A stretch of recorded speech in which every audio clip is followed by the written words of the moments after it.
नमस्कार दोस्तों, आज मैं एक कहानी सुनाने वाला हूँ अपनी लिखित समझदार सरपंच। दोस्तों, एक दिन भरतपुर का सरपंच नरेश ग्रामवासियों के साथ बैठकर आपस में बातचीत राय मशविरा कर रहा था। तभी वहाँ एक भिखारी सा दिखने वाला फटे पुराने कपड़ों में एक व्यक्ति आया और भूख होने की बात कहकर उनसे खाने की इच्छा जाहिर किया। भूख नरेश उसे भिखारी समझकर वहीं बैठे राजू को बुलाकर बोला, इसको खाना लाकर दे दो, बेचारा काफ़ी भूखा लग रहा है। राजू सरपंच के घर पे खाना लाकर एक बर्तन में दे दिया। वह व्यक्ति भोजन करने लगा। खाने के बाद वहीं बैठ गया। उसे काफ़ी देर से बैठा हुआ देख नरेश को लगा इसे कुछ पैसों की ज़रूरत है। शायद ऐसा सोचकर नरेश 100 का नोट निकालकर उस भिखारी को पकड़ाते हुए प्यार से बोला, भैया अब आप जाओ। ऐसा सुनते ही वह व्यक्ति रोने लगा। रोते हुए बोला, सरपंच जी, मुझे मेरे गांव वालों ने निकाल दिया है। मैं कहाँ जाऊँ?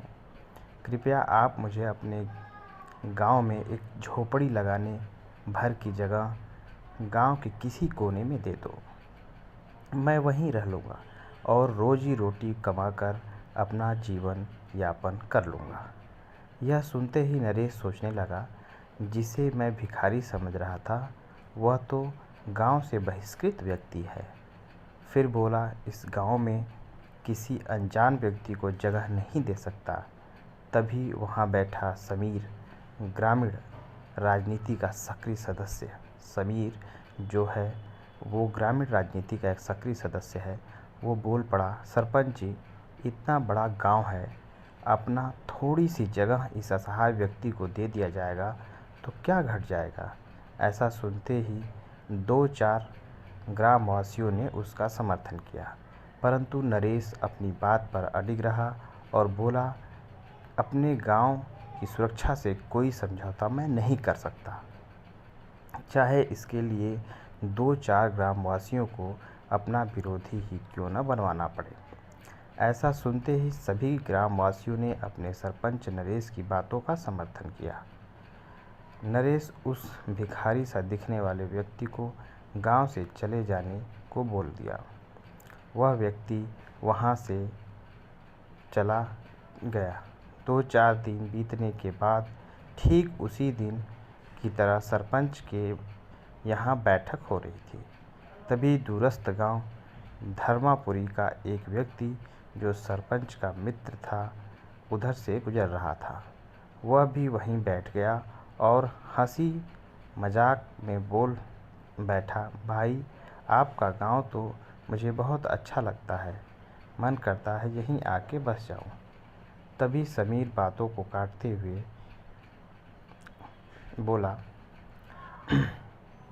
कटाक्ष किया कि अरे भैया, यहाँ जब तक नरेश जी सरपंच हैं कोई बसने की बात नहीं करे और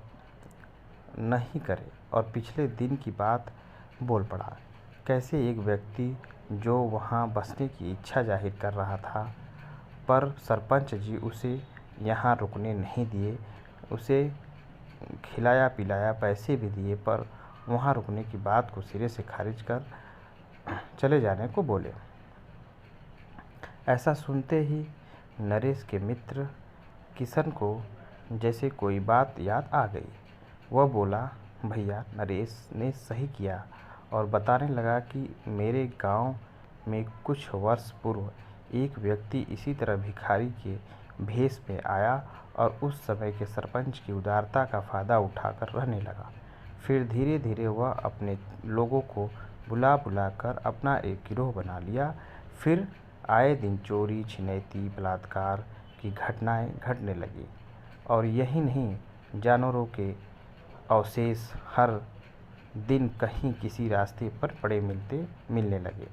फिर इस अशांति को देखकर वर्तमान सरपंच द्वारा गांव के लोगों की एक बैठक बुलाई गई और एकजुट होकर इन्हें गांव से बाहर भेजने भगाने की योजना बनाई गई।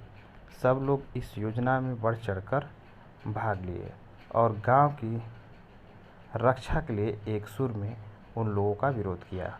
तब जाकर गांव छोड़कर गए। अब गांव में शांति है। सुने हैं वो सब पुनः किसी गांव को अपना ठिकाना बनाने की फिराक में है। ऐसा सुनते ही सभी ग्रामवासी एक दूसरे का मुंह देखने लगे और सबको अपने सरपंच पर गर्व हुआ। और हो भी क्यों ना, सरपंच ने अपनी सूझबूझ से गांव को एक बड़ी समस्या में पड़ने से पहले ही बचा लिया था। तो दोस्तों, इस कहानी से हमें ये सीखने को मिलता है कि किसी को आप उसके पहनावे और या उसके गरीब सा दिखने से आप उस पर भरोसा नहीं कर सकते। आप समझदारी से इस चीज़ को और गहन मंथन करके कोई न कोई कठिन निर्णय लेना पड़ता है, जो कि सरपंच नरेश ने किया। धन्यवाद। जय हिंद, जय भारत।